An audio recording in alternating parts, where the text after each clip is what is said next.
Hallelujah. ખુશ છો? આનંદિત છો? અરે બહુ સરસ વરસાદ પડી રહ્યો છે. જે અવાજ આવવો જોઈતો તો એ આવ્યો નહીં તમારો. ખુશ છો? પરમેશ્વરના નામમાં ધન્યવાદ કરીએ.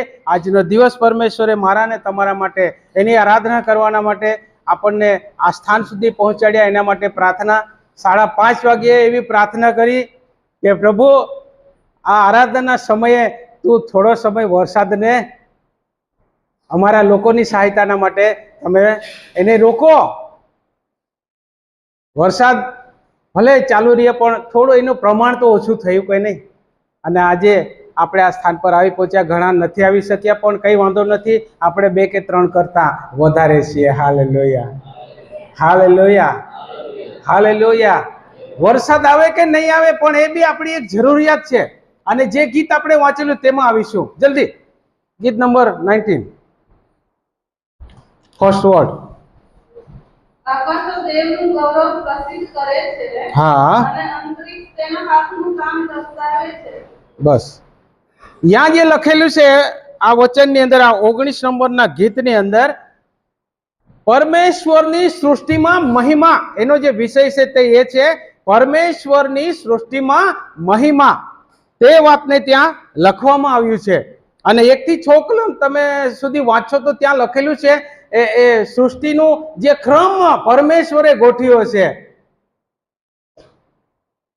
ઘણી બધી જગ્યા પર તો એને કમાન્ડ આપવું પડે છે પણ પરમેશ્વરે એને જે કમાન્ડ આપ્યું છે, એને જે આજ્ઞા કરી છે, ઓનલી વન ટાઈમ, એક જ વખત આજ્ઞા કરી દીધેલી છે. એટલે ત્યાં સૂરજ માટે લખેલું છે, ત્યાં રાત માટે લખેલું છે, ત્યાં દહાડા માટે લખેલું છે. એને કંઈ કેવું નથી પડતું. પણ દેવની પ્રતિમા પ્રમાણે માણસ બનાવેલા માણસને વારંવાર કેવું પડે, ચાલ ભાઈ પ્રાર્થના કર, ચાલ ભાઈ વચન વાંચ, ચાલ ભાઈ આરાધનામાં જઈએ. હકીકત છે કે નહીં? છે ને? હા, એટલે આપણે સાવધાન બનીએ. તો અહીંયા જે એને સૂરજને કોની સાથે સરખાવ્યું છે તે લખેલું છે. વાંચો તો કેવો છે સૂરજ, કેવો છે? 1 મિનિટ, 5 કલમ, 5 કોર્સ 5. તે પોતાના અરડામાંથી નીકળતા વરરાજા જેવો છે. આ તે બળવાન માણસની પેઠે પોતાની સરસ દોડમાં આનંદ માને છે. હા, સૂરજ. અને 6ઠી કલમ પણ વાંચી લો, ત્યાં એક શબ્દ આવ્યો છે. આકાશને એક છેડેથી તે નીકળી આવે છે. આકાશની એક છેડેથી તે નીકળી આવે છે અને તેનું પરિભ્રમણ તેના બીજા છેડા સુધી છે. અને તેનું પરિક્રમણ એક છેડાથી તે બીજા છેડા સુધી છે. તેની ઉષ્ણતા વગર કોઈ રહી જતું તેની ઉષ્ણતા વગર કોઈ રહી જતું નથી. નથી. હાલેલુયા. પરમેશ્વરે એ પ્રમાણે તેની ગોઠવણ કરી છે કે આખા દુનિયાના બધા ખંડોની અંદર તેની ઉષ્ણતા એટલે કે ગરમી તેની બધાને મળી શકે. શિયાળામાં આપણે ગરમી શોધતા ફરીએ, એ અઘોરે મારા પર પડછાઈ આવે તારો, આપણે તડકાને શોધીએ હે. यहाँ एक शब्द आवे છે ઉષ્ણતા, મતલબ કે સૂરજની ગરમી. અને તે બધાને મળે છે. એવું નથી કે ચલો ભાઈ સોનગઢવાળાને આપો, બીજા બધા રહેવા દો, એવું નથી. દુનિયાના બધા ખંડોની અંદર પરમેશ્વરે બનાવેલા સૂરજની ગરમી ત્યાં પહોંચે છે. હા, થોડું ઓછું પ્રમાણ હોઈ શકે, થોડાક જે ખંડ છે એની અંદર ગરમી ઓછી છે ને ઠંડક વધારે છે, ત્યારે અમુક ખંડોની અંદર એની ગરમી વધારે છે. આફ્રિકાના લોકોને આપણે જોઈએ છે તો એ લોકોને ત્યાં સતત ગરમી છે, એટલા માટે ગરમીથી તેઓના વાળ, આપણા ઇન્ડિયન વાળ ના લોકોના તો વાળ બહુ સરસ સીધા. હા, પેલા લોકોના વાળ એકદમ લાંબા વધે ખરા પણ ગૂંચળા વળી જાય. હેરસ્ટાઇલ ઓટોમેટિક બની જાય એમની, કાંઈ બનાવી નહીં પડે. અહીંયા તો આપણે આ સીધા છે એને ટેડા કરી નાખીએ. હા, કહેવાનો મતલબ છે કે પરમેશ્વરે જે બનાવ્યું છે તેના પર કોઈ શંકા કરી શકે તેમ નથી. બરાબર કર્યું છે. 1 થી 6 કલમ સુધી એનું વર્ણન છે, સૃષ્ટિનું છે. પછી 7 કલમ થી તમે જયારે વાંચો ને તો ત્યાં શું લખેલું છે? 7 કલમ વાંચો તો યહોવાનો નિયમ સંપૂર્ણ છે. હા, નિયમ એટલે કે વચન. હા, તે આત્માને તાજે કરે છે. હા, શું કરે છે? આપણે તાજા થવા માટે આવ્યા છીએ કે આખું અઠવાડિયું સારું ચાલે?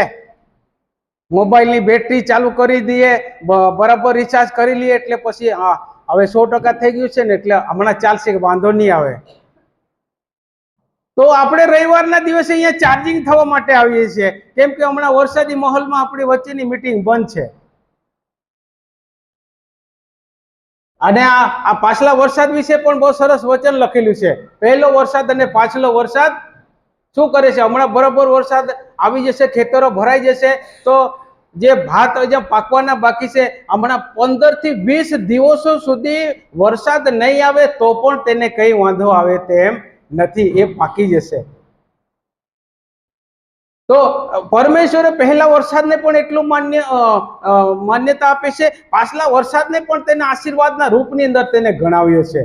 અને વરસાદ પડવાથી શું થાય છે? જમીનના તળના પાણી ઉપર આવે છે, અને આપણા જે બોરિંગ કરેલું છે તેમાં પણ તે પાણી ઉપર આવે છે, અને આપણને સહેલાઈથી એનું પાણી મળી શકે છે. કહેવાનો મતલબ છે કે જે પરમેશ્વરે સૃષ્ટિની બધી રચના કરેલી છે અને તેની અંદર સૌથી ઉત્તમમાં ઉત્તમ દેવની પ્રતિમા પ્રમાણે બનાવી હોય તો તે માણસ છે. Hallelujah, hallelujah, hallelujah. હું તમને થોડી, આ મારો વિષય એ નથી, પણ હું એનો થોડીક પૂર્વ ભૂમિકા હું બાંધી રહ્યો છું કે તમે એ વિષય પર આવી શકો એટલા માટે. અને આ જ માણસને જ્યારે કઈ તકલીફ આવી જાય, મુશ્કેલી આવી જાય, તો બધું એનું સોલ્યુશન આ કાળી પેટીમાં લખેલું છે. બાઇબલના વચનમાં બધી બાબતોના માટેનું સોલ્યુશન લખેલું છે. અને આજે આપણે એવા વ્યક્તિના વિશે જોવાના છે કે જે વચન મને મળ્યું છે, એ વચનને હું તમારી સાથે વહેંચવા, શેર કરવા જરૂર પ્રયત્ન કરીશ. કદાચ બની શકે કે કદાચ એ પૂરું થાય એમ મારી એક આશા પણ છે, પ્રાર્થના પણ છે કે મારા વિષયને પૂરો કરવા માટે જરૂર કોશિશ કરીશ. ને આપણે થોડા ઝડપથી આગળ જઈશું. આ વિષય પર આપણે આવીશું. આપણે જૂના કરારની અંદર જોઈશું બીજો કાળ વૃત્તાંત અને તેનો 20 અધ્યાય, દૂસરા ઇતિહાસ ચેપ્ટર નંબર 20. અને ત્યાં એક પાત્ર જે છે અને તેનું નામ છે, વાંચ્યું છે કે કોઈએ? કોનું નામ છે ત્યાં? વાંચો વાંચો, અરે વાંચો. હા, પ્રચાર થઈ ગયો છે આગળ, છતાં પણ આજે મને આ એક બાબતને લઈને આ વચન મને આપ્યું છે. જ્યારે હું આ સ્ટડી કરતો હતો ત્યારે મારું કોઈ બીજા જ વિષય પર સ્ટડી હતી, પણ મને આ વચન મળ્યું છે, એટલા માટે હું તમને એ પ્રચાર કરવા માંગુ છું. બહુ ધ્યાનથી સાંભળશો અને બહુ એ મેસેજને તમે ધ્યાન આપશો તો ઘણી બધી બાબતો તમે તેને પામી શકશો. તો આ જે બીજો ઇતિહાસ જે લખેલું છે એનો જે લેખક છે તે એઝરા છે. એનો લખનાર કોણ છે? એઝરા. પછી એનો જે મુખ્ય વિષય છે તેની બહુ જ મહત્વના પોઈન્ટ છે વિષયના. નંબર 1, સાચી આરાધના કરવી. નંબર 2, જાગૃતિ લાવવી. અને નંબર 3, સુધારવાનું. એક વખત વસ્તુ બની ગયા પછી કંઈક સુધારવાનું, મરામત કરવાનું આવે છે કે નહીં? આપણા મકાનને પેન્ટ મારીએ છીએ કે નહીં? ચૂનો ઉખડી જાય, કલર એ થઈ જાય, પછી આપણે ફરીથી પાછો એને શું કરીએ છીએ? એનું મેન્ટેનન્સ કરીએ છીએ, એને રિનોવેશન કરીએ છીએ, સુધારણા કરીએ છીએ. તેવું જ સેમ આપણા આત્મિક જીવનને લાગુ પડે છે. Hallelujah, hallelujah. આપણા આત્મિક જીવનને સેમ બાબતો લાગુ પડે છે કે જે આ અધ્યાયની અંદર અને આ લોકોના માટે જે બાબતો બની તેનું લખેલું છે. તો તે મુખ્ય વિષય જે છે તે સાચી આરાધના, જાગૃતિ તથા સુધાર લાવવો. આપણે પણ કલીસિયામાં આ બધી બાબતોની જરૂર છે. હાલેલુયા. બહુ સરસ ગીતો ગાયા, બહુ સરસ આરાધના કરી, બાળકોએ પણ બહુ સરસ વચન બોલ્યા, અને પરમેશ્વરનો મહિમા, બધું બાબતો આપણી સારામાં સારી, બહુ સારી રીતે થવી જોઈએ. એક એક વ્યક્તિ આની અંદર આપણો ભાગ હોવો જોઈએ. અને એટલા માટે હવે આની શરૂઆત ક્યારે થઈ? બીજા ઇતિહાસની શરૂઆત, બીજા કાળ વૃત્તાંતની શરૂઆત. થોડું ધીમું ચાલો. કહેશે કોઈ? કેવું કેવો તમારા શબ્દો આવકાર્ય છે. હા, તો પહેલો ઇતિહાસ જ્યાં પૂરો થઈ ગયો, પહેલો કાળ વૃત્તાંત જ્યાં પૂરો થઈ ગયો, ત્યાંથી બીજા ઇતિહાસની શરૂઆત થઈ છે. Hallelujah, hallelujah. અને એવા લોકો કે જે બંદીવાસમાં જતા રહેલા અને પછી એ બંદીવાસમાંથી છુટકારો પામીને જે લોકો આવ્યા, તે લોકોના માટે, આ યહૂદિયાના લોકોના માટે આ બીજા ઇતિહાસનો 20 અધ્યાયની બાબતો લખવામાં આવેલી છે. તેને આપણે બરાબર સમજીશું કે ત્યાં એવી વાત લખેલી છે કે પહેલા ઇતિહાસની સમાન બીજા ઇતિહાસ પાછા ફરેલા શેષ યહૂદિયાના માટે લખવામાં આવેલો ઇતિહાસ છે, જેમાં તેઓને ખ્યાલ આવ્યો કે આપણે જે આત્મિકતા ગુમાવી છે તેમાં આપણે પાછા ફરીએ. ઇસ્રાયેલી અંધકારના ભૂતકાળને ભૂલીને તેમાં ભરપૂર જાગૃતિ, સુધાર અને પરાજિત નિર્વાસિતો વિશ્વાસમાં પાછા ફરે અને પ્રતિજ્ઞાના દેશમાં ભવિષ્યની આશાની સાથે તેઓ છુટકારાની શોધમાં હતા. હાલેલુયા. કેટલી બધી બાબતો એની સાથે જોડાઈ ગઈ. આપણા એક આત્મિક જીવનના માટે પણ આ જ બાબતો લાગુ પડે છે કે સમય વીતતો જાય છે તેમ આપણને સુધારાની પણ જરૂર પડે છે, અને જેમ સમય વીતતો જાય છે તેમ આપણને પરમેશ્વરની વધારે નજદીક. ગીતશાસ્ત્રમાં લખેલું છે કે જે દિવસે મેં પ્રાર્થના કરી તે જ દિવસે મને એનો ઉત્તર મળી ગયો. આપણને ચેલેન્જ છે, આપણને પડકાર છે. ઘણી વખત પ્રાર્થના કરી છે ત્યારે તાત્કાલિક છુટકારો મળી જાય છે વ્યક્તિને. કેમ? હે પ્રાર્થના સાંભળનાર, હે પ્રાર્થના સાંભળનાર, તારી પાસે સર્વલોક આવશે. અને આપણી પ્રાર્થના સાંભળે છે, એ પ્રાર્થનાનો જવાબ પરમેશ્વર આપે છે એટલા માટે. અને આપણો પરમેશ્વર જીવંત છે. તો એ લોકોએ પોતાની કમીઓને શોધી કાઢી. શું શોધી કાઢી? હા, પોતાની કમીઓને શોધી કાઢી. તો જ્યારે આપણને ખબર પડે કે મારે આ બાબતને સુધારવા જેવી છે, ચોક્કસ તમે સુધારો અને તે પ્રમાણે જ્યારે ચાલશો તમે એક મહાન વ્યક્તિ બનશો, એની અંદર કોઈ શંકા નથી. પ્રભુ ઈસુ ખ્રિસ્તે એમ કીધું કે તમે દુનિયાની અંદર જગતના છેડા સુધી મારી સુવાર્તાને પ્રગટ કરો અને મારા કરતા પણ મોટા કામ તમે કરશો. હાલેલુયા. કહેવાનો મતલબ છે એ હરેક વ્યક્તિ કરી શકે છે. એવું નથી કે ફલાણા વ્યક્તિ પ્રાર્થના કરે, હું પરીક્ષા આપવા જાઉં છું અને પ્રાર્થના કરવા કયો, પણ એની સાથે અમુક બાબતો જોડાયેલી છે. એના માતા પિતાએ પણ એ બાળકના માટે પ્રાર્થના કરવી જોઈએ. એણે ખુદે પણ પરમેશ્વરના શરણની પાસે આવવું જોઈએ. એણે ખુદે જે મહેનત છે એ કરવી જોઈએ, પણ સફળતા પરમેશ્વર આપે છે. તો એ અમુક બાબતો જે પાયાની છે તેને આપણે જાણવી જરૂરી છે. ચલો, આ યહોશાપાટ રાજા દ્વારા મોઆબીઓ અને આમોનીઓને પરાજિત કર્યા તેવું સ્ટડી બાઇબલના ઉપરના પેરેગ્રાફની અંદર તે લખવામાં આવ્યું છે. સ્ટડી બાઇબલ તમે વાંચો તો ત્યાં આ કના બારામાં લખેલું છે, તેનું ઉપર થોડો શબ્દો સંક્ષિપ્તની અંદર તે આપેલા હોય. ચલો, પહેલી કલમ વાંચો 20. હા. તે પછી મોઆબીઓ, આમોનીઓ, હા, અહીંયા 3 જાતિઓના નામ લખેલા છે. પહેલા પણ આવ્યું છે અને પછી એનો ઉલ્લેખ છે ને પાછો 10 કલમમાં પણ એ જ પ્રજાનો ઉલ્લેખ કરવામાં આવ્યો છે. તો આ લોકો યુદ્ધ કરવા માટે આવી ગયા. કોની સાથે? યહોશાફાટની આગળ યુદ્ધ કરવાના માટે. અને તે પણ કેવા બહુ મોટી ફોજ લઈને આવ્યા એવું ત્યાં લખવામાં આવેલું છે.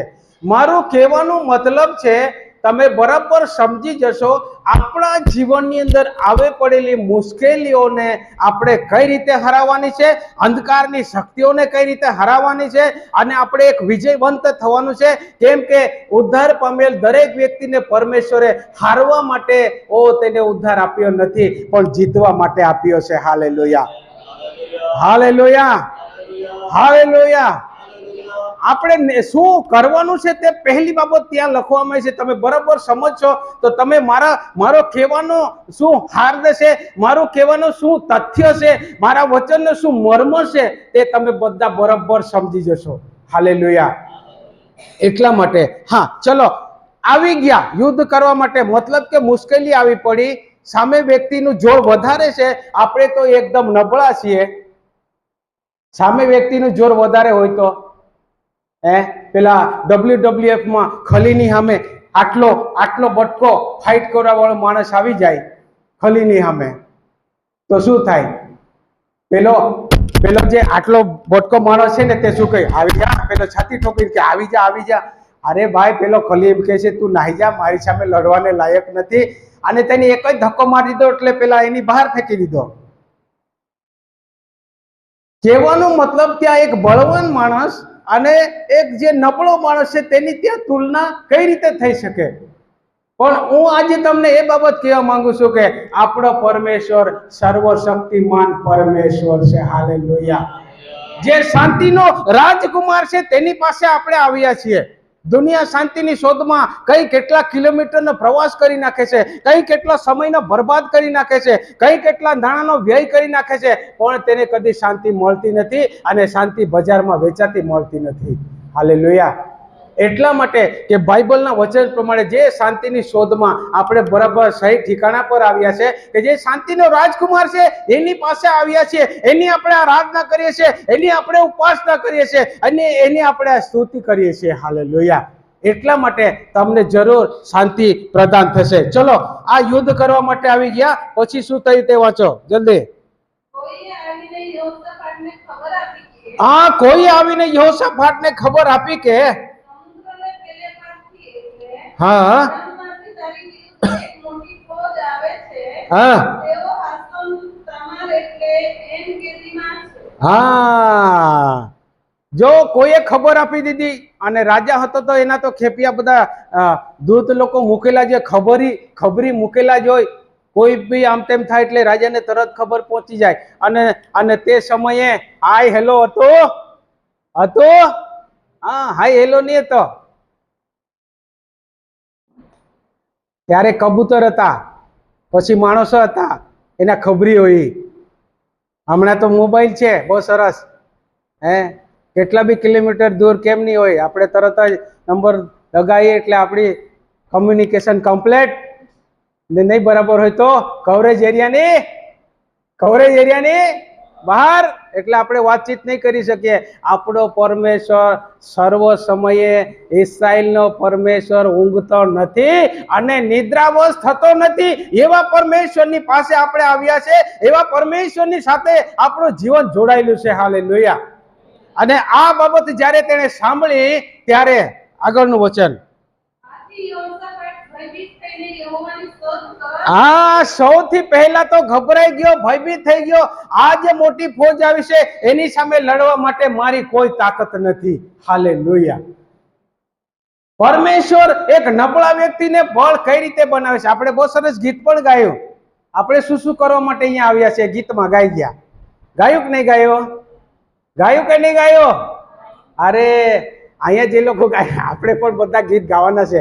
આપણો મેસેજ એમાં જ થઈ જાય. કયામાં થઈ જાય? આપણી ગીતોમાં થઈ જાય, આરાધનામાં થઈ જાય, એટલે પ્રચાર કરનારને પછી કઈ વાંધો નહીં આવે. અને આપણે બરોબર નાસ્તો કરીને આવીએ કે નહીં આવીએ? નાસ્તો કરીને નહીં આવીએ? અરે કહો તો ખરા. હા ચલો, કનૈયાભાઈ બરોબર નાસ્તો કરીને આવ્યા. કેટલા નાસ્તા? હા મિલી 2 પરોઠા બરોબર નાસ્તો કરીને આવ્યો. મારું કહેવાનું મીનિંગ બીજી તરફ છે, સમજજો બરાબર. 2 નાસ્તા કરીને કેટલા જણા આવ્યા? 2 નાસ્તા. હા ઓકે, રાઈટ. 2 નાસ્તા મતલબ કે એક શારીરિક નાસ્તો અને બીજો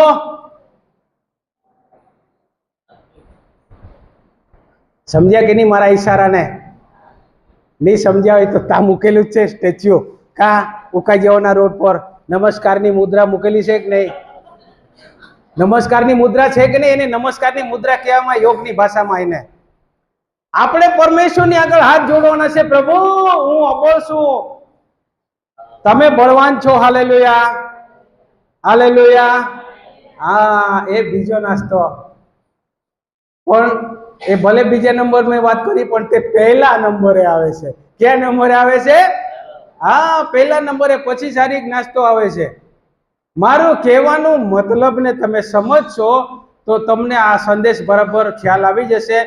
હવે આ જે યહોશાફાટ છે એને ખબર મળી કે બહુ મોટી ફોજ આવી રહેલી છે અને એટલા માટે તે ભયભીત થઈ ગયો. જ્યારે આપણા જીવનની અંદર આપણે ભયભીત થઈએ છીએ ત્યારે સૌથી પહેલા શેની શોધ કરવાની છે તેને વાંચો. ઓકે, અને તેણે આખા યહૂદીયામાં ના, જ્યાંથી વાંચ્યું ત્યાંથી બોલો. આથી યહોશાફાટ પ્રેરિત થઈને યહોવાની સ્તોત્ર કરી. હા, ત્યાં જ ઉભા રહેજો. યહોવાની આપણે શું શોધીએ છીએ? છે ને તફાવત? આવું જ્યારે કંઈ આવી જાય છે ત્યારે આપણે શું શોધીએ છીએ? આપણે ભયભીત થઈ ગયા. ચલો માની લો આપણે ભયભીત થઈ ગયા. આ ભાઈએ, આ યહોશાફાટે પોતાના જીવનની અંદર આવી પડેલી મુશ્કેલીના માટે સૌથી પહેલા તેને કોની શોધ કરી? કોની શોધ કરી? હા, પિતા પરમેશ્વરની શોધ કરી. મારા વહાલાઓ, હું તમને એ બાબત સમજાવી રહ્યો છું. તમારા વ્યક્તિગત જીવનની અંદર, તમારા પારિવારિક જીવનની અંદર, તમારા કલીસિયાની જીવનની અંદર જે કંઈક બાબત આવી પડે, સૌથી પહેલા શોધ અને એ બાબતને સોંપવાનું છે પરમેશ્વરને. હમણાં હાલના સમય પ્રમાણે એવું થઈ રહ્યું છે, કંઈ આવી પડ્યું ત્યારે આપણે શું કરીએ છીએ? સૌથી પહેલા આપણા મિત્રને શોધીએ, આપણા સગાવાલાને શોધીએ. પણ તે બધા કરતા મહાન કૃત્ય પરમેશ્વરનું છે. એટલા માટે આપણી પહેલી શોધ પરમેશ્વરના માટે હોવી જોઈએ. હાલેલુયા. ત્યારે તમે વિજયની તરફ જરૂર જશો. તમને વિજય એક દિવસે જરૂર મળશે. ઓકે, આગળ. અને તેણે આખા યહૂદીયામાં ઉપવાસ કરવાનો ઢીંઢેરો પીટાવ્યો. હા, શોધ કરવી. અને પછી કેટલી જગ્યા પર, હું તમને, મારી પાસે સમય નથી બતાવવાના માટે, પણ હું તમને બતાવતા કેટલી જગ્યા પર જ્યાં જ્યાં ઉપવાસ કરવામાં આવ્યો છે, પ્રાર્થના કરવામાં આવી છે, ઉપવાસ પ્રાર્થનાનો ઢંઢેરો પીટાવવામાં આવ્યો છે, તો પરમેશ્વરે જરૂર તેઓને જવાબ આપ્યો છે. Hallelujah, hallelujah. નીનવેના લોકોએ શું કર્યું? એ જ બાબત કરી. વિશ્વાસનો ઢંઢેરો પીટાવી દીધો. અહીંયા પણ એક રાષ્ટ્ર પર આવી પડેલા ઇસ્રાયેલ રાષ્ટ્ર અને યહૂદા રાષ્ટ્ર જે અલગ થઈ ગયા પછી જે બાબતો આમના માટે હતી, અને પરમેશ્વરે તો કનાન દેશ તેઓને તેના પૂર્વજોને આપેલો વાયદો કરેલો, આ બાબતો હતી. આ રાજા પછી કહે છે, બહુ જાતના સવાલ તે પરમેશ્વરને કહે છે, તે પણ નીચે આવે છે. કહેવાનો મતલબ છે કે યહોશાફાટ ડરી ગયો અને ધ્યાન લગાવ્યું. કઈ બાબત પર ધ્યાન કેન્દ્રિત કર્યું? જે એના પર મુશ્કેલી આવી, ભય ઉપજાવનારી જે બાબત આવી, તેના પર ધ્યાન લગાવ્યું. જ્યારે પિત્તર ડૂબવા લાગ્યો ત્યારે એને શું કર્યું? એને ઉછળતા મોજા પર એના પર, એ પરિસ્થિતિ પર આપણે ધ્યાન લગાવી દઈએ છીએ. એના પર ધ્યાન લગાવી દઈએ છીએ, પરિસ્થિતિ પર. પણ પરિસ્થિતિને એનામાંથી નીકળવા માટે માર્ગ કાઢનાર હોય તે મારો ને તમારો પરમેશ્વર છે. Hallelujah, hallelujah. એટલા માટે સૌથી પહેલી નજર આપણી અદ્રશ્ય પરમેશ્વર પર હોવી જોઈએ. એના પર આપણું ધ્યાન કેન્દ્રિત કરવું જોઈએ. અને એમ કરીને પછી શું થયું? પોતાના જીવનના મહાનતમ સંક્રમણ સમય પર યહોશાફાટ અસંભવ પરિસ્થિતિનો એક આદર્શ રૂપમાં મુકાબલો કર્યો. ઉપવાસની સાથે પરમેશ્વરની ખોજ શરૂ કરી અને મંડળીને પણ એકત્રિત કરી. પોતાની નબળાઈને સ્વીકારીને પવિત્ર આત્માનું આજ્ઞા પાલન કર્યું. પરમેશ્વરના વચન પર વિશ્વાસ કર્યો અને પરમેશ્વરનો ધન્યવાદ પણ કર્યો. હાલેલુયા. અને આપણે ક્યાંથી બાકી, અહીંયાથી વાંચો. હા, યહૂદીયાના લોકોએ યહોવાની સહાય માંગવા સારું યહૂદીયાના લોકોએ યહોવાની સહાય માંગવા સારું એકઠા થયા. શું થયા? એકઠા થયા. મારું કહેવાનો મતલબ છે કે જે સમય પર અત્યાર સુધી તો આપણે, આપણા દાસ રાજુભાઈ જ્યારે હતા ત્યાં સુધી અમને પણ કંઈ પોતાની એક જવાબદારીનો અમને પણ એટલું બધું એ નહીં હતું. ચલો ને, કઈ બી વાત આવશે, રાજુભાઈ છે ને એટલે અમે પણ એટલા બધા, હા, સાથે રહીને કામ કર્યું ખરું, પણ રાજુભાઈ છે એટલે આપણે બહુ નિશ્ચિંત રહેતા, કઈ બી વાત આવે એટલે બધું કરતા. પછી ઘણી વખત જે બાબતો અમુક બાબતોને લઈને ડિસ્કસ પણ થતી, ત્યારે મારા તો એક જ શબ્દ તેમની સાથેના જે વાત થાય તેમાં એક જ હતું. હું તેમને કહેતો, સાહેબ સચ્ચાઈ તે સચ્ચાઈ, જૂઠ તે જૂઠ છે. બસ આ ફોન પર બી અમારી વાતો થાય ને તેમાં પણ આ બાબતનું હું કહેતો હતો. એવું આપણે કોઈ દિવસ એવું કામ ન કરીએ કે જે પોતાના માટે કે પરિવારના માટે કે પછી કલીસિયાના માટે એ હિતકારક ન હોય. એવું કામ કોઈ દિવસે એક વિશ્વાસીએ કદી પણ ન કરવું જોઈએ. હાલેલુયા. અને એટલા માટે આ યહોશાપાટ પછી એકલો યહોશાપાટ લડવા નહીં ગયો. શું કર્યું ત્યાં લખેલું છે તે એકઠા, હા તે વાંચો ને તે જ કલમ. યહૂદીયાના લોકો યહોવાની સહાય માંગવા સારું અયોધ્યાના લોકો યહોવાની સહાય માંગવા સારું, હા એકઠા થયા. હાલેલુયા. એક સંગતને મહત્વ આપેલું છે ત્યાં. એક સંગતિને, સામૂહિક સંગતને મહત્વ. કેમ કે યહોશાપાટની સામે લડવા માટે થયા. એ યહોશાપાટ માટે નહીં હતું, એના તમામ લોકોના માટે હતું. ત્યાં હિન્દીમાં મંડલી લખેલું છે શબ્દો. हिंदी से कोई ना पास है। अतः यहूदी यहोवा से सहायता मांगने के लिए हाँ इकट्ठा हुए। हाँ वरन वे यहूदा के सब नगरों से यहोवा से भेंट करने को आए। हाँ हाँ મારા એક ટ્રાન્સલેશન મારી પાસે હિન્દી બાઇબલ છે, તેની અંદર તે લખેલું છે કોઈની પાસે? તમારી પાસે એ જ છે? ઓકે, કઈ વાત? यहोवा के भवन में नए आंगन के सामने, हाँ यहोवा के भवन में यहूदियों और यरूशलेम की मंडली में खड़ा होकर मंडली में खड़ा होकर आगे ये कहने लगा, ये हमारे पितरों के परमेश्वर यहोवा, हाँ क्या तू स्वर्ग में परमेश्वर नहीं है? हाँ और क्या तू जाति जाति के सब राज्यों के ऊपर प्रभुता नहीं करता है? ઓકે ઓકે ઓકે હા એ બધા છે ને એ કોના પ્રશ્નો છે? આ યહોશાપાટના પ્રશ્નો છે. યહોશાપાટના આ બધા પ્રશ્નો છે જે પરમેશ્વરની આગળ તે કહી રહ્યો છે. અને ત્યાં મંડળીનો સમાવેશ કરેલો છે. શેનો સમાવેશ કર્યો છે? વ્યક્તિગત તौर ઉપર નથી મારા વહાલાઓ. વાંચો એ વચનને બરાબર. બિબ્લિકલ થોટ શું છે તેને સમજો, બિબ્લિકલી બાબતો શું છે તેને સમજો તમે, ત્યારે તમને ખ્યાલ આવી જશે. એક વ્યક્તિના માટે પ્રાર્થના નથી, આખા એક સમુદાયના માટે, એક મોટી સંગતના માટેની તે પ્રાર્થના છે. અને તે યહોશાપાટે પણ પોતાનું ધ્યાન પરમેશ્વર પર લગાવી. ઓકે ચલો આગળ ગુજરાતી. એટલે યહૂદીયાના સર્વ નગરમાંથી તેઓ યહોવાની શોધ કરવા માટે આવ્યા. હા સર્વ નગરોમાંથી પણ યહોવાની શોધ કરવા માટે આવ્યા. કેમ કે જય યહોવાની અંદર છે, વિજય યહોવા આપવાનો છે, અને તેની શોધ કરવા લાગ્યા. આગળ જલ્દી. યહોશાપાટે યહોવાના મંદિરમાં નવોદ્યો આગળ હા. યહૂદીયા તથા યરૂશલેમના લોકોની સભામાં ઊભા થઈને કહ્યું કે હા હે અમારા પિતૃઓના દેવ યહોવા, હે અમારા પિતરોના દેવ યહોવા, શું તું સ્વર્ગવાસી દેવ નથી? હા શું તું વિદેશીઓના સર્વ રાજ્ય પર અધિકારી નથી? હા. તારા હાથમાં એટલું બધું બળ તથા પરાક્રમ છે કે હા. કોઈ તારી સામે ટકવાને સમર્થ નથી. હા ઓકે 7 પણ વાંચી લો. હે અમારા દેવ, શું આ દેશના મૂળ રહેવાસીઓને તારા ઇસ્રાએલ લોકોની આગળથી હાંકી કાઢીને તે દેશને સદાને માટે તારા મિત્ર ઇબ્રાહીમના વંશજોને આપ્યો નથી? ક્વેશ્ચન માર્ક છે, ત્યાં પ્રશ્નાર્થ ચિહ્ન છે. તમે પછી પણ આ જઈને વાંચો તો તમને ખ્યાલ આવી જશે. આવો એક સવાલ તે પરમેશ્વરને કરે છે. પછી એની જે સ્ટડી તમે વાંચો ને તો એ સ્ટડીની અંદર એવું છે કે એનો જે યહોશાપાટનો જે વિશ્વાસ હતો, એનું જે કાર્ય હતો, તેના 5 એવા મુખ્ય ભાગ છે જે હું તમને તમારી સમક્ષ વહેંચવા માંગુ છું. અને પરમેશ્વરના વચન ઉપર વિશ્વાસ કર્યો અને પરમેશ્વરનો ધન્યવાદ કર્યો.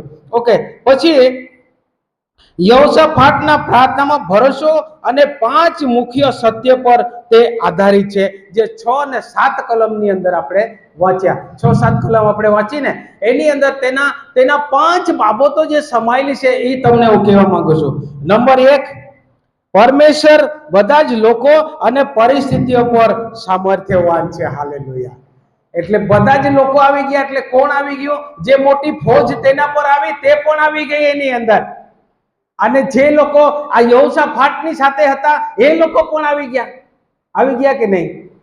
પરમેશ્વરના લોકો પણ આવી ગયા અને પરમેશ્વરની સાથે લડવા માટે ઊભા થનાર લોકો પણ આવી ગયા, પરમેશ્વરના હાથ નીચે આવી ગયા. જો આ યહોશાફાટનો જે વિજય એને મળ્યો ને તેના આ 5 બાબતો છે, તેની આ 5 બાબતોમાંથી આ પહેલી બાબત તમને કીધી કે પરમેશ્વર બધા જ લોકો અને બધી જ પરિસ્થિતિઓ પર સામર્થ્યવાન છે. Hallelujah, hallelujah. એક વિશ્વાસી તરીકે આપણે પણ બધી પરિસ્થિતિઓ પર તું સામર્થ્યવાન છે. બસ પરમેશ્વરને એમ જ કહેવાનું, પરમેશ્વરને એમ કહેવાનું કે તું બધી પરિસ્થિતિઓને તું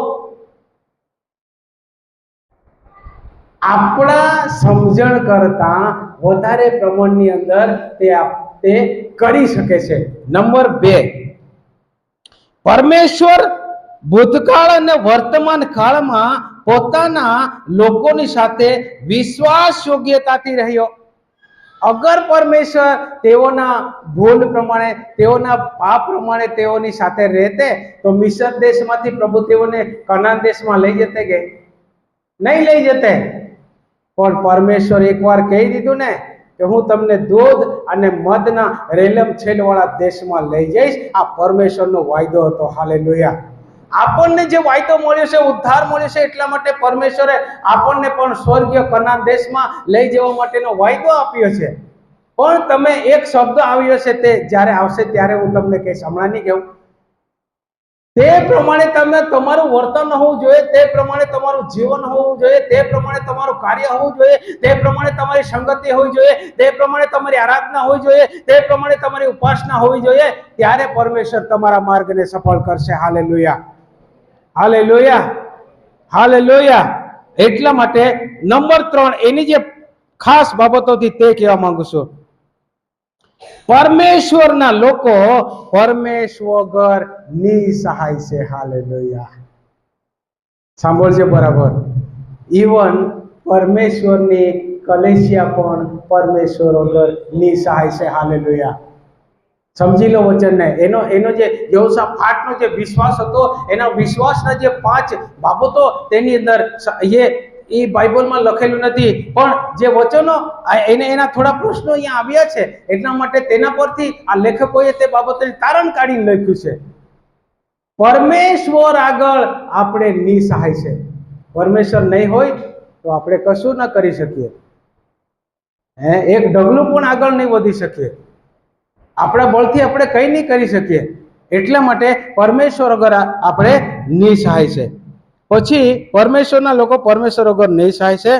ચોથી બાબત, પરમેશ્વરની પ્રતિજ્ઞાઓ વિશ્વાસના સત્યનો પાયો છે. શું છે? સત્યનો પાયો. અમારો જે બાઇબલનું કવર હતું તેના પર ઉપર લખેલું હતું, માર્ગ, સત્ય અને જીવન હું છું. આપણા જીવન દ્વારા સત્ય પ્રગટ થવું જોઈએ, સત્યના કાર્ય પ્રગટ થવા જોઈએ, ત્યારે પેલા સામેના વ્યક્તિમાં કામ થાય. હાલેલુયા.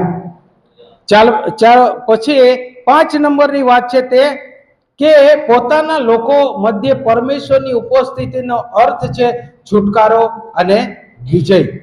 જે 17 થી 20 કલમની અંદર આ બાબતો લખેલી છે. તો વાંચીશું આપણે એ 17 વચન વાંચો તો. આ લડાઈમાં તમારે યુદ્ધ કરવું નહીં પડે.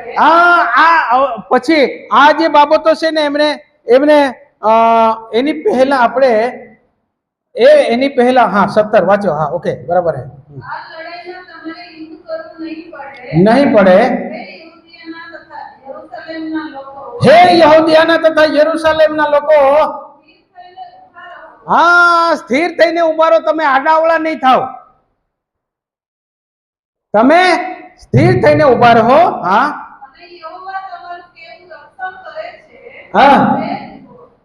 યહોવા તમારું કેવું રક્ષણ કરે છે તે જુઓ. અને પછી 15 કલમ પણ વાંચી લો. ત્યાં પવિત્ર આત્માની ભવિષ્યવાણી થયેલી છે. એ 15 કલમમાં લખેલું છે, તેને વાંચીએ.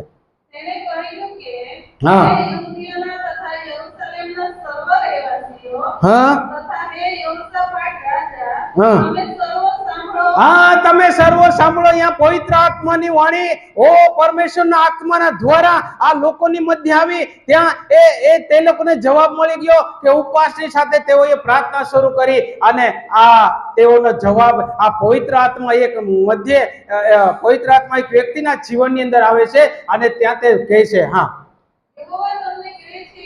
યહોવા તમને કહે છે કે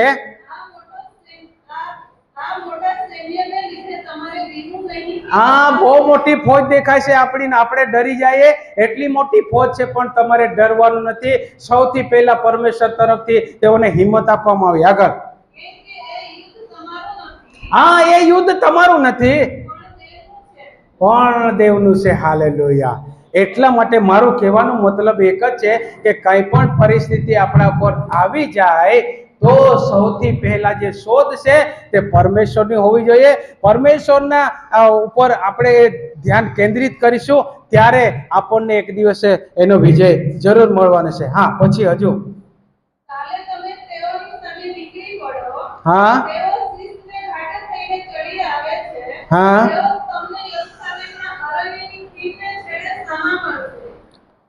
હા, અને જ્યારે કઈ કલમ વાંચી તમે?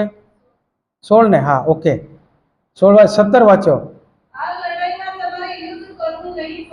હા, હા, હા,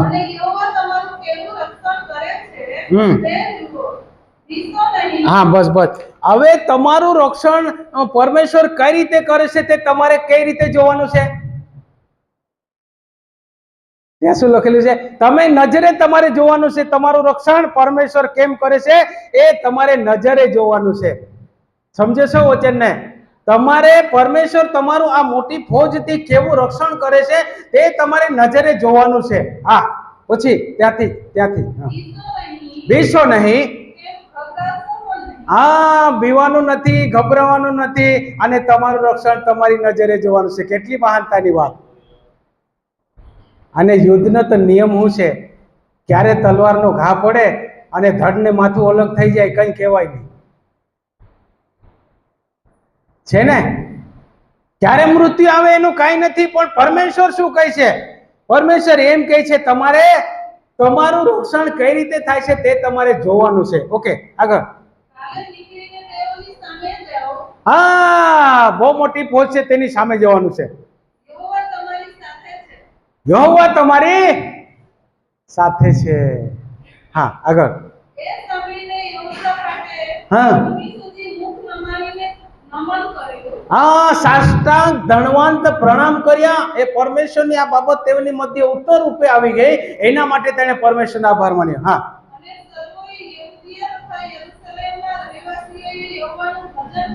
હા, આરાધના શરૂ કરી દીધી. ગીત ગાયનનો સાથ. એક બાજુ યુદ્ધ કરવા જવાનું છે અને ત્યાં મંજીરા લઈને ગીત વગાડીએ. થોડું મેળબંધ આવે છે? આવે છે? નથી આવતું ને? આ તો તલવાર લઈને ખડાઈ જવાનું હે, ઢાલ ને તલવાર લઈને. ત્યાં તો આ તો એક બાજુ ગીત ગાવાનું છે, એક બાજુ મરવાનો વારો છે. પણ પરમેશ્વરે પહેલા જ કહી દીધું તમારું રક્ષણ કઈ રીતે થાય છે તે તમારે જોવાનું છે. યહોવા હું તમારી સાથે છું, તમારે પીવાનું નથી. Hallelujah, hallelujah. અને શું કર્યું?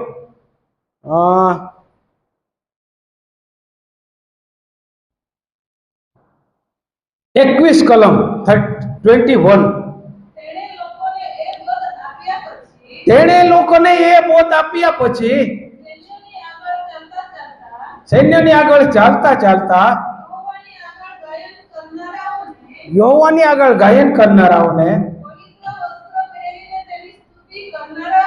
હા,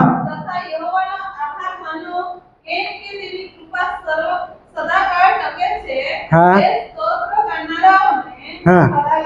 હા, જોજો, એક બાજુ તલવારથી લડવાનું છે, બીજી બાજુ ઓ પરમેશ્વરની સ્તુતિ કરવા વાળા યાજકોને, રણછીંગડો વગાડનારાઓને બધાને ઓ સાથે કરી દીધા. હાલેલુયા. કેમ? પરમેશ્વરે જ્યારે આ જય અપાવ્યું છે ને ત્યારે બહુ ભયંકર કૃત્ય કર્યું છે. અને પછી તમે બાકીનો તમે પાછા ઘરે જઈને વાંચજો. હા, એ 22 કલમ તેઓએ તેઓએ ગાયનનો તથા સ્તુતિ કરવાનો પ્રારંભ કર્યો. હા. એથી યહોવાએ આમોનીયો, મોવાબીઓ તથા સેર પર્વતના લોકો જેઓ યહૂદીઓની સામે લડવા આવ્યા હતા, હા. તેઓના માર્ગમાં કેટલાક માણસોને સંતાડી રાખ્યા. હા. અને તેઓએ માર ખાધો. હા, પ્લાનિંગ બધું કોણે આપી દીધું? પ્લાનિંગ બધું કોણે આપી દીધું? પરમેશ્વરે આપી દીધું. જે લોકો આપણે કાયમ માટે ચમકલા થતા રહે આપણી સરહદ ઉપર, યુદ્ધનો એવો નિયમ છે કે તેનો અલગ અલગ પ્લાનિંગ હોય, અને તે એ પ્લાનિંગ કરનાર તે લોકોના યુદ્ધના વિશ્લેષકો હોય ને, એ લોકો કરે. બધું પ્લાનિંગ પરમેશ્વરે આપી દીધું. જ્યારે પ્લાનિંગ પરમેશ્વર આપી દે એટલે જીત પાકી. પાકી કે નહીં પાકી? હે, તમારા જીવનમાં ઉદ્ધારની બાબતો તમે પરમેશ્વરને બરાબર ઓળખી તો આવી ગયો, પછી તમારા જીવનનું આગળનું પ્લાનિંગ તમારી પાસે રહેવા માટે પવિત્ર આત્મા આપી દીધો છે. તે તમને સમય સમય પર માર્ગદર્શન આપશે, સમય સમય પર તમને પ્રાર્થના કરવાનું શીખવશે, વચન વાંચવાનું, આરાધના કરવાનું શીખવશે. પણ કમજોરી એ છે, એ અંદર રહેલા આત્માને આપણે પૂછતા જ નથી. ત્યાં મોટી મગજમારી છે. અરે આ અંદરના આત્માને જગાડો, ત્યારે તમને માર્ગદર્શન મળશે. એને આપણે જગાડતા જ નથી, એને ઊંઘેલે રાખે. આપણો સહાયક છે, ઉત્તમમાં ઉત્તમ શિક્ષક છે પવિત્ર આત્મા. એને તો આપણે જગાડતા જ નથી. અને એને જગાડવા માટેની એક જ ચાવી છે. કઈ? રાઈટ કી. કઈ છે? પ્રાર્થના.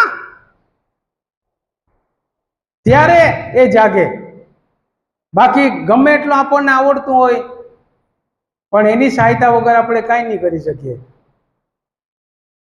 સમજો આ બાબતને, આપણી નિર્બળતાને સમજવા કોશિશ કરી. એટલા માટે ત્યાં લખેલું છે એના વિષયની અંદર સાચી આરાધના, જાગૃતિ અને સુધાર એ લાવવાનું છે આપણા પોતાના જીવનની અંદર. આપણે પોતે સુધારની અંદર આવશું તો કલીસિયાના એક લોકો પણ આવશે. ચાલો, બધી વાત સાચી, બધું થઈ ગયું, યુદ્ધ પણ થઈ ગયું અને એ લોકો વિજય પણ પામી ગયા, કેમ કે ઘડિયાળના કાંટા આગળ વધી રહ્યા છે. અને મારે તમને હજુ બતાવવાનું ઘણું બાકી છે. ચલો, 25 કલમ વાંચો. પછી ભયંકર યુદ્ધ થયું. અને જે એની અંદર છેલ્લો જે શબ્દ લખેલો છે, માણસોને સંતાડી રાખ્યા અને તેઓએ માર ખાધો. હાલેલુયા. એક વ્યક્તિ ક્યારે માર ખાય છે? એક વ્યક્તિ ક્યારે માર ખાય છે? જ્યારે પરમેશ્વરની વિરુદ્ધ ચાલવા લાગે ને, ત્યારે માર ખાવાનો વારો આવે. પણ પરમેશ્વરની યોજનામાં બરાબર ચાલશો તો કદી માર નહીં ખાશો. ત્યાં પેલા લોકો લડવા આવેલા તો પરમેશ્વરની વિરુદ્ધમાં લડવા આવેલા, એટલે માર ખાવો જ પડે. પરમેશ્વરની વિરુદ્ધમાં લડશો તો માર ખાશો. ત્યાં ચોખ્ખું વચનમાં લખેલું છે, માર ખાધો. અને પછી શું થયું? પછી કતલેઆમ થઈ ગયા. ચલો, એ બધું જવા દો. અને ચાલો 25 કલમ જલ્દી વાંચીએ. યહોશાફાટ તથા તેના સૈનિકો તેઓને લૂંટવા માંડ્યા. હા. ત્યારે તેઓને પુષ્કળ દ્રવ્ય, હા. વસ્ત્ર તથા કિંમતી જવાહીર મળ્યા. હમ. તે તેઓએ પોતાને માટે ઉતારી લીધા. હમ. પણ તે વધારે હોવાને લીધે તેઓ તે ઉચકી લઈ જઈ શક્યા નહીં. તે લૂંટ એટલી બધી હતી કે તે લઈ જતા તેમને 3 દિવસ લાગ્યા. ઓહો. પ્લાનિંગ કોનું હતું? પ્લાન કોનો હતો? પરમેશ્વરને, કે તમે આટલી જગ્યા પર પેલી જે ફોજ આવે એમાં થોડાક માણસોને સંતાડી રાખો. અને તે લોકોનો કચર ગાંઠ થઈ ગયો, નાશ થઈ ગયો. પછી બાકીની જે સૈન્ય હતો તે પણ કતલેઆમ થઈ ગયો. જે લૂંટ છે એ લૂંટને લઈ જતા 3 દિવસ લાગ્યા. વિચાર કરો, જે પહેલા ત્યાં 3 નો અંક આવ્યો છે. કેટલો અંક આવ્યો છે? 3 નો. આજે પહેલા નંબર પર લખેલી છે તેમાં 3 જાતિઓના નામ છે ને? પછી જે લૂંટ વિજય મળ્યા પછી લૂંટ લઈ ગયા તે કેટલા દિવસ લાગ્યા? 3 દિવસ લાગ્યા. અને 3 અંકનો જે એનો અર્થ છે પિતા, પુત્ર, પવિત્ર આત્મા, ત્રિએક પરમેશ્વર. આ 3 નંબરને સૂચવે છે.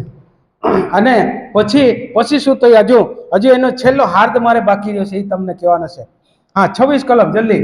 ચોથે દિવસે તેઓ બરાખાની ખીણમાં એકઠા થયા. હા. ત્યાં તેઓએ યહોવાની સ્તુતિ કરી. હમ. તેથી તે જગાનું નામ આજ દિન લગી હમ. બરાખા આશીર્વાદની ખીણ એવું પડ્યું. હા બરાખાની ખીણમાં ભેગા થયા જ્યાં આશીર્વાદની ખીણ છે. બરાખા કોઈને કોઈ બસ ઉપર કે કોઈ વાહન ઉપર એ લખેલું હોય છે નામ બરાખા. તો બરાખાનો અર્થ છે આશીર્વાદ. કઈ રીતે મેળવી લીધો? પરમેશ્વરના પ્લાનિંગ ની અંદર લૂંટીને લઈ લીધો આશીર્વાદ. હા મેળવ્યો કે નહીં મેળવ્યો?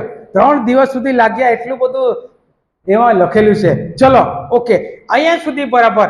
હવે બરાબર સાંભળજો આ યોસાપાટનું જિંદગીનું રહસ્ય. અત્યાર સુધી આપણે જોઈ ગયા 32 કલમ વાંચો, 31 વાંચો. ચલો જલ્દી. યહોશાફાટ યહૂદીઓ પર રાજ કરવા લાગ્યો. હા. જ્યારે તે રાજ કરવા લાગ્યો ત્યારે હા. તે 35 વર્ષનો હતો.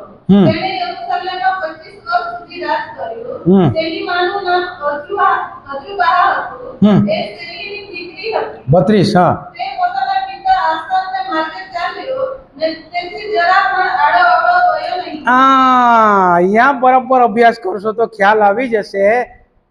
અને યહોવાની દ્રષ્ટિમાં જે સારું હતું હા. તે તેણે કર્યું. હા મારો સંદેશ જે કહેવાનો છે તે અહીંયા આવીને અટકે છે. એના પિતાએ જે પ્રમાણે કરેલું હતું તે પ્રમાણે તે કરવા લાગ્યો. કહેવાનો મતલબ છે અત્યાર સુધી અહીંયા બધી સેવાઓ થઈ, બધી થઈ. અત્યારે જે વ્યક્તિ આ સ્થાન પર સેવા કરનાર હતો એ વ્યક્તિ અત્યારે નથી. એમની જે કઈ આ પૃથ્વી પરની સફર હતી તે પૂરી થઈ ગઈ. હવે આપણી ખાંદ ઉપર એ ઝૂંસરી આવી છે.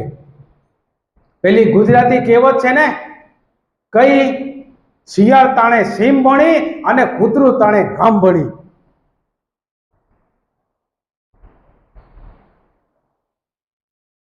આપણે બધાની જવાબદારી છે કે જે અહીંયા પૂરું થઈ ગયું, જે વ્યક્તિના જીવન દ્વારા, એ જ વ્યક્તિને આપણે હવે આગળ લઈને ચાલવાનું છે. આપણી ખાંડ ઉપર બોજ આવ્યો છે, એને લઈને ચાલવાનું છે. યોસાફાટના જીવનની અંદર જે મુશ્કેલી આવી એ બધામાંથી તે પાર પડ્યો અને એના પિતાએ જે પ્રમાણે કાર્ય કર્યું તે પ્રમાણે તે કર્યું. પણ પાછું તેમાં બી થોડું ગડબડ થઈ ગઈ. એમ જ વાંચો તો. પરંતુ ઉચ્ચ સ્થાનોમાંથી કાઢી નાખવામાં આવ્યા નહીં. હા. તેમજ લોકો હજુ સુધી પોતાના પિતૃઓના દેહ પર ખરા અંધકરણથી શ્રદ્ધા રાખતા ન હતા. થોડાક જણનો બધો ડચું પચું હતું. તે લોકોને એમ થઈ ગયું કે જે ઉચ્ચ સ્થાનો પર બનાવેલો હતો ને તેમાં વિશ્વાસ રાખતા હતા. હજુ તેનાથી ઉપરના પરમેશ્વર પર એમને વિશ્વાસ નતો. હજુ એક ગલતી એને હું કરી તે હજુ બતાવું.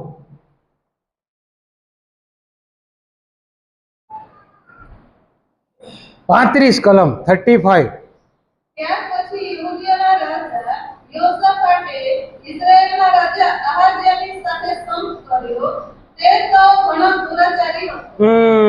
આટલો મોટો જય અપાવ્યા પછી પરમેશ્વરે તેઓનું રક્ષણ કઈ રીતે કર્યું તે નજરે જોયા છતાં એવા વ્યક્તિની સાથે તેની સંગત જોડાઈ ગઈ કે જે પરમેશ્વરની નજરની અંદર સારો વ્યક્તિ હતો નહીં, એની સાથે તેની સંગત જોડાઈ ગઈ. અને પરિણામ શું આવ્યું તે પણ વાંચી લઈએ. વાંચો.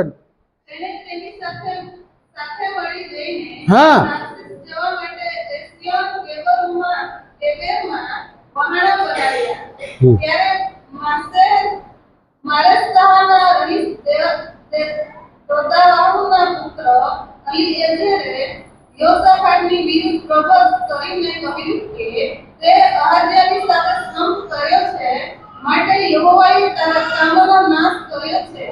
એ વહાણા ભાંગી ગયા ને તેથી તેઓ તાર્શીશ જઈ શક્યા નહીં. આ લોકોની તો બહુ મોટી યોજના હતી, અમે બહુ મોટા વાહનો બનાવીશું ને તાર્શીશ જાઉં, પણ તેવું બની શક્યું નહીં.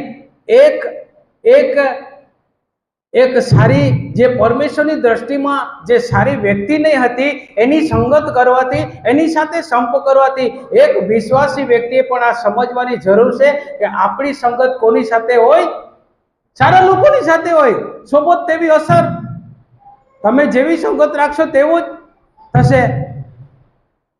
અને પરમેશ્વરની વિરુદ્ધની અંદર આ બાબતો થઈ અને પછી પરમેશ્વરે એક પ્રબોધ વાણી મોકલી, એના આત્માને મોકલીને એ વ્યક્તિની સાથે બોલાવ્યો કે તમે જે આ દુરાચાર વ્યક્તિની સાથે જે તમે સંગત રાખી છે તેનું પરિણામ પણ ભોગવવું જ રહેશે. અને શું થયું પછી એમને ખબર પડી, જે યોજના બનાવતા હતા ને યોજના કોઈ દિવસ તેઓની સફળ નહીં થઈ. વાહનો ભાંગી ગયા, તેઓના વાહનો વેપારના અર્થે તારશીશ જઈ શક્યા નહીં. વચનમાં ચોખ્ખું લખેલું છે. મારું કહેવાનો મતલબ એ છે કે પરમેશ્વરના સારા કામની અંદર આપણો સહકાર હોવો જોઈએ. આપણે શક્તિને, આપણા નાણાંને, આપણી મહેનતને એની અંદર કામે લગાડવા જોઈએ કે જેથી પરમેશ્વર તેના પર મોહર મારી દે કે ચલો એ શોકે આ બરાબર છે. અગર તે પ્રમાણે નથી તો પછી આવું પરિણામ મળે. એટલા માટે કે એક વિશ્વાસીએ ઘણી બધી તેની અંદર જાગૃતિ લાવવાની જરૂર છે, સુધાર લાવવાની જરૂર છે અને એ પ્રમાણે એના જિંદગીના દિવસોને વિતાવતા આગળ વધવાનું છે. આપણે કલીસિયાને ચલાવવા માટે આપણને ઘણી બધી વ્યક્તિઓની પણ જરૂર છે, ઘણા બધા સહાયતાની આપણને જરૂર છે કે એક વ્યક્તિ બધું કરી નથી શકતો. પણ જે આપણી સંગત છે તેની અંદર એ પ્રમાણેનું આપણે કામ કરીએ કે જે પરમેશ્વરના કલીસિયાના હિતની અંદર હોય, પરમેશ્વરના નજરની અંદર તે સારું હોય એવું કામ આપણે કરવાનું છે. અને અહીંયા આપણે જે સારું કામ કર્યું તે પણ શીખ્યા અને એને ગલત લોકોની સાથે સંગત કરી એ પણ આપણે જોયા અને તેનું પરિણામ પણ જોયું. હાલેલુયા. તો મારું કહેવાનો મતલબ છે કે હવે પછી જાગ્યા ત્યારથી સવાર ભલે પછી 4 વાગે કેમ નહીં ઉઠ્યા પણ હવે સવાર થઈ જવાની. તે રીતે આપણે શું કરવું જોઈએ? ઉઠ્યા એટલે પહેલામાં પહેલી આપણી પ્રાર્થના હોવી જોઈએ, પ્રભુ આખો દિવસ અમે તમારા હાથોની અંદર સોંપાઈએ છીએ અને એમ કરીને આપણે એની શરૂઆત કરીશું. પરમેશ્વર આપણને એના આત્માના દ્વારા આપણને માર્ગદર્શન આપશે અને આપણને સમજાવશે. જે બાબતો મને મળેલી હતી એ બાબતો મેં તમારી આગળ પ્રગટ કરી છે. હવે આપણે શું સુધાર લાવવાનો છે અને શું જાગૃતિ લાવવાની છે એ આપણા પોતાના જીવન ઉપર નિર્ભર કરે છે. પ્રભુ તમને આશીષિત કરો. આમેન.